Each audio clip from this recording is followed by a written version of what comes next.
ఏపీలో దాడుల రాజకీయంపై అగ్గి రాజుకుంటూనే ఉంది. పాలక ప్రతిపక్షాల మధ్య మాటల యుద్ధం ఆగడం లేదు.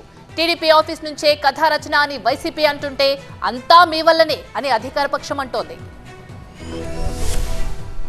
ఏపీలో రాజకీయం ఇంకా దాడుల చుట్టే తిరుగుతోంది. గన్నవరం టీడీపీ ఆఫీస్ పై దాడి కేసుకు సంబంధించి రిమాండ్ లో ఉన్న 5 వైసీపీ కార్యకర్తల్ని పరామర్శించిన మాజీ మంత్రి పేర్ని నాని కూటమి సర్కార్పై విమర్శలతో విరుచుకుపడ్డారు.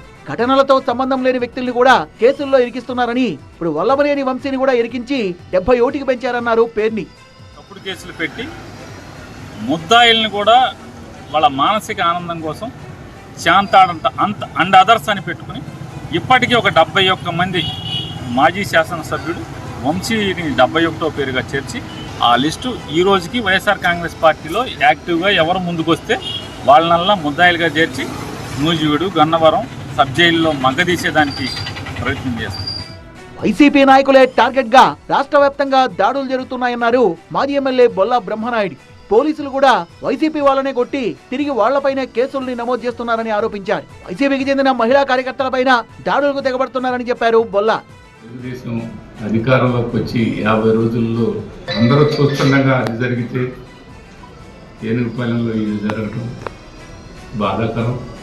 మరి ఎస్పీ గారు నేను చాలా చూస్తున్నానన్నారు, వారు కూడా మరి ఏం చూశారో మాకైతే అర్థం కాలేదు.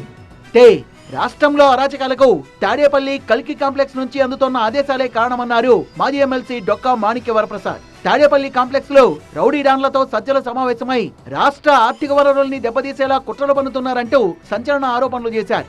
సజ్జల అంటే కమాండ్, కల్కి సినిమాల కమాండ్ ఇక్కడ సజ్జల. ఆ కాంప్లెక్స్ పిలిపించి రాష్ట్రంలో ఉన్న అన్ని జిల్లాల్లో డాన్స్తో మాట్లాడారు.